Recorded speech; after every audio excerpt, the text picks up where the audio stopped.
Hi everyone, I hope you're all doing well. Thanks for being here. So this is a timeless reading again that's for somebody out there, and it's my intention that it will find the people it's meant for and at the right time. It's definitely not intended to be for everyone, so if the storyline that emerges doesn't feel like it's resonating for you, it's probably not your reading. You can still watch the whole reading because it's always an intention of mine that if someone's drawn to one of my readings, they'll gain something from it. That could be an insight, a piece of wisdom, or even just the opportunity to see something from a different perspective. So if you're here, I think you're meant to be here. We'll just get started after we do our love pause. This is where we pause the video and send some love out intentionally into the universe. You can also do this as a little Ho'oponopono prayer instead. So that would be saying the 4 sentences: thank you, I love you, I'm sorry, and please forgive me. Thanks to everyone who does this. So we'll pause the video now and I'll start my reading on the next slide. Okay, so these are our cards for this reading. If you would like to know the decks I've used, I always have them listed in the description box. Okay, so at the bottom of the deck, we've got the 7 of Swords, which is about trickery and deception. And the image on this card is of a snake that's sort of disguised itself so it doesn't look like a snake. And it's looking to me like it's stolen this egg. So even more concerning to me is that this snake has access to all these other eggs as well. There's no one really guarding these eggs. And I feel like this is talking about a false person in your life. So this is someone you thought you could trust. So you gave them access to what you consider precious to you without even considering the possibility that their intentions weren't good. So this could be like a friend or a family member, someone who you trusted so much that maybe they even knew where your spare key was, or you saw them as someone who you could trust to look after your children. But really, they're a snake, and they've always been a snake, and they've been taking from you without you knowing. And I just noticed there's actually a nest in the tree behind the snake with 2 eggs in it. And at first I didn't get it, but I guess the snake has actually been stealing from that nest. So that's where you had your eggs. So if we're talking about this image, these eggs belong to a bird because it's a nest in a tree, and this snake has just been taking these eggs out of this bird's nest. So I've perhaps significantly underestimated the situation because in the foreground there are 5 eggs. So this snake person has stolen 5 eggs, and there's only 2 left in your nest. So you started with 7 eggs and they've stolen 5 of them. So they've actually stolen quite a lot from you.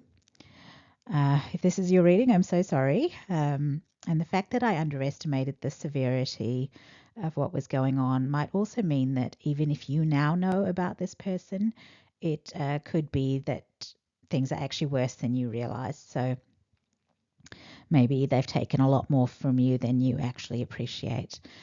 And I'm also seeing how attached they are to this egg that they've stolen, or these eggs that they've stolen. So this makes me feel like this is someone who has always wanted what you have, and that's from the very beginning. So perhaps they saw what you had and they wanted what you had. They wanted your life is what I'm getting, and they decided that if they took your eggs, they would get your life. So eggs, in terms of symbolism, to me, they represent potential. So I don't know what these eggs are in your life. Maybe they're your ideas or seeds that you were planting or things that you were investing in. But these eggs came from you, and you should have been the one experiencing whatever they were going to yield. But this person has taken these eggs so that they could receive these blessings. So their main goal in their connection with you was just to convince you to trust them and to keep trusting them, because then you would allow them access to your nest. Wow, calculating, huh? All right, now the card in the past position is the Page of Pentacles, and this is a young energy. This is someone who is a beginner. And I'm seeing how this page is tending to this garden. She's got her watering can and she's giving her attention to this flower and this dragonfly. So I'm just getting a gentle, nurturing kind of energy here. And so maybe there were a lot of seeds that this person had planted, and they were busy taking care of all of those things. And while they were busy, they didn't realize that the snake in their life was focused on helping themselves to the blessings that were meant for them. Now, this is earth sign energy, and I tend to see it as Virgo. In the present position, we have the devil card. We can't get away from the devil, I think. Seems to just show up in every single reading lately. But anyway, the devil is Capricorn energy. But, this is a very clear image of this devil. So I think you're seeing them very clearly now. I'm also drawn to the contrast here between the way that page looks so young and innocent and this devil who looks quite a bit older. So I feel like this might mean that this is someone you looked up to because they seemed to be someone wiser and perhaps more established than you in their life. The devil here is shown as a spider as well, and spider energy is clever and strategic and industrious. So I think this snake person in your life was very calculating, like I said before. So maybe there was nothing about their interactions with you that wasn't part of their plan. They were perhaps always creating opportunities that would get them closer to what they wanted. And it's just like how a spider weaves webs and then waits for its victims to get entangled in those webs. So, so I think there was a lot of strategy behind their relationship with you. In this image, the devil looks like they're smirking, happy about the fact they won, I guess. And there's a sense that, even if you now know you're never going to get back what they took from you because they've already claimed those blessings. And we did get earlier that you don't really know how much they took from you. So they might have taken a lot more from you than you know. And maybe their life is really good now and it's because of everything that they took from you. And maybe your life has been depleted and maybe you don't even realize how much of that had to do with what this person was doing behind the scenes. Don't despair though, because I actually just got in my mind, I was thinking of those trilogies where the second episode is a bit of a downer and this is our second card here. But the second episode is like the low point of the story, right? It's and that's making me feel like there's a comeback for you. And that makes sense because the universe will always make things right. There's always karma, and people who've done wrong will have karmic lessons to learn, whether that's in this lifetime or the next lifetime. And the timing of this reading is interesting because I actually came across something recently that related to karma. And one of the points was that karma isn't always about a negative consequence for the person who did something wrong. Sometimes what happens is the universe abundantly blesses the person who got screwed over by that person. And the karma is actually for the person who did something wrong, but it's experienced by the person they tried to screw over. I probably didn't explain that very well, but it's like if somebody had an evil plan to take someone down, the karma is that they'll actually just have to sit by and watch that person succeed instead. And that was actually something I didn't know before, so it was interesting. And an example of that in life might be if someone sabotages you at work so that they can get the promotion that was meant for you. And then you end up leaving because you're unhappy in that job and you end up starting your own business, which then goes on to become a huge success. So that person who screwed you over, they're still in that role that they took from you, but you end up overtaking them and becoming way more successful than them.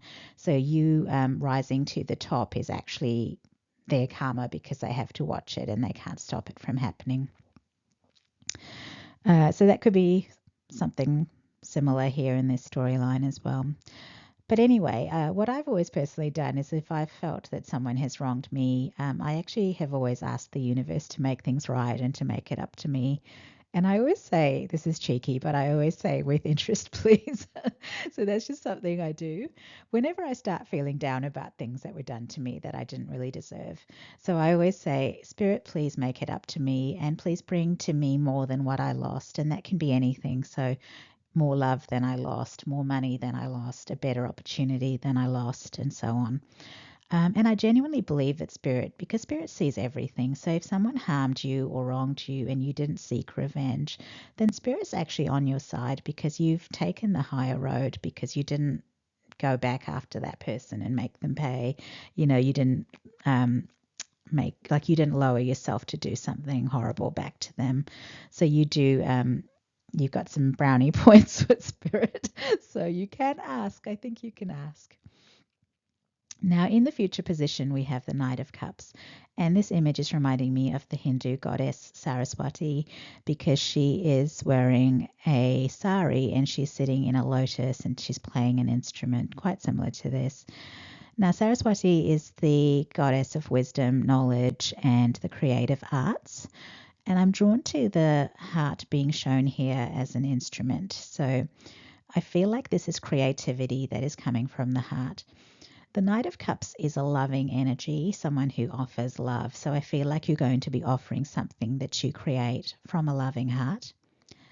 The Knight of Cups is water sign energy, and I would tend to read it as a Piscean energy.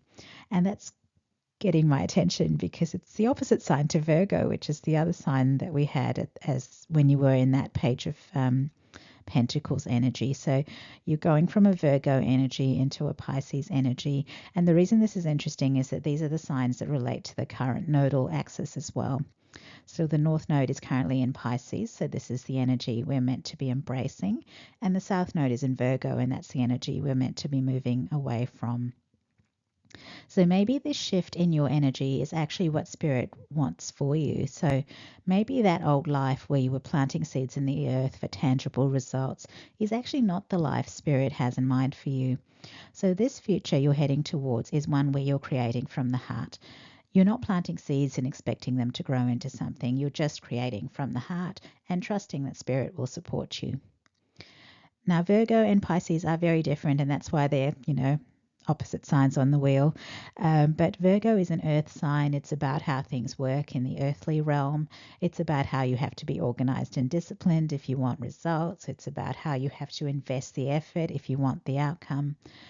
Pisces, on the other hand, is a water sign, and it's highly mystical and spiritual. So it's not at all about how things work in the earthly realm.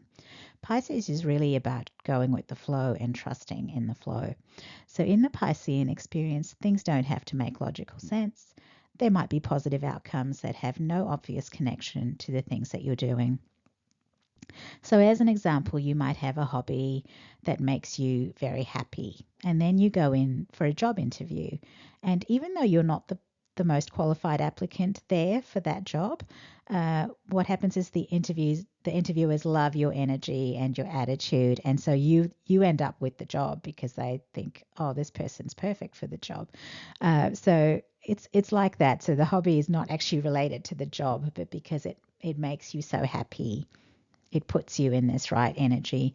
And similarly, you could maybe because of this hobby, your energy is so positive that you're attracting romantic suitors, and so the unlikely outcome of your hobby is that you end up attracting the person who's going to be your life partner. So I guess when you become this Knight of Cups, your heart-centered approach to life starts attracting blessings. And it can be things like a job or a partner that are actually material blessings that will make your life more stable and secure.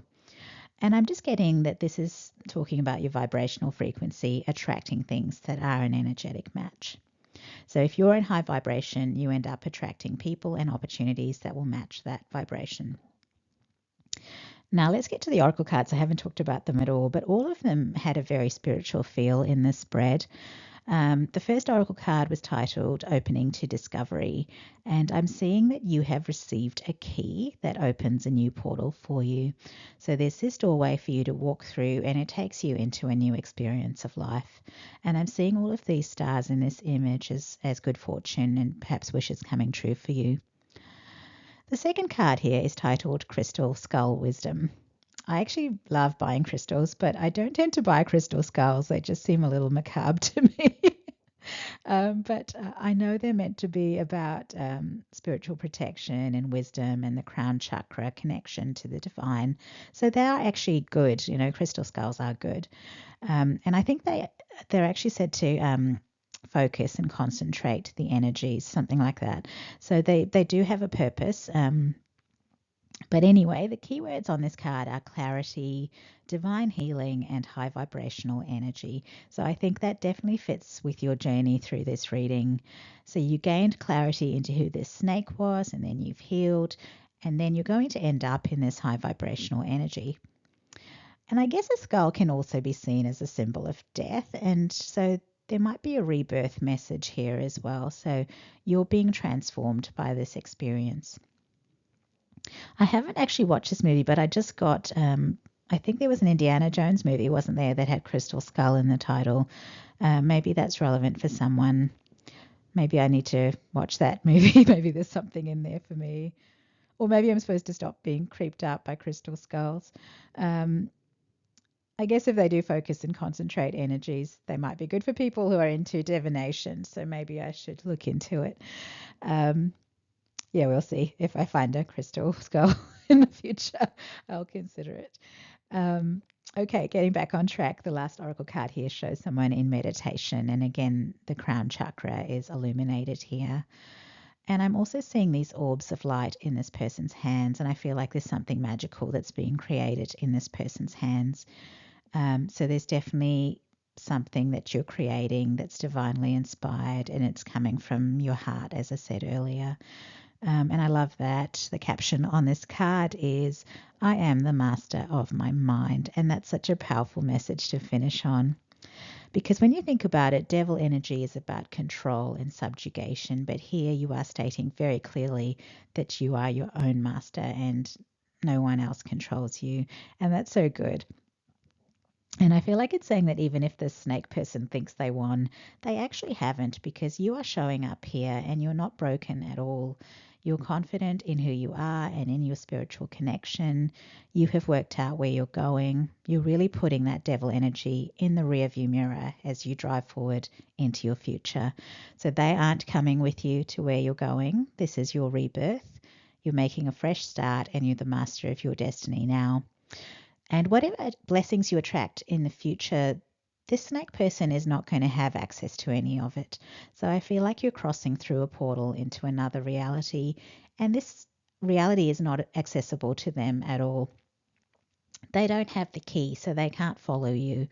And I'm thinking about the start of this reading where I said that you would have trusted this person with the key to your home.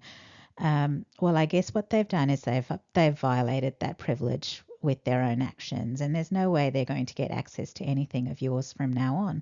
So if you end up now becoming very successful and abundant in the future, it's something they're just going to have to deal with. They'll just have to watch it and stew over it, I suppose, because it's because of what they did when you did trust them, and as I was saying, because this did come up earlier, maybe it's true that that might be the karma they get. So nothing necessarily bad's going to happen to them, but they are going to be powerless, and they're just going to be watching you rise to the top. So that could be it. And that's all I'm getting from this reading. So we'll stop there. Okay, so this is our last slide, and I hope you enjoyed the reading. Thank you all for being here, and thanks for watching this video. If you enjoyed it, please consider giving it a like or leaving a comment. If you like my videos, please consider subscribing to the channel. Thank you to everyone who's already subscribed. It definitely means a lot to have your support.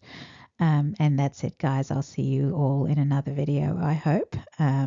Take care. Bye.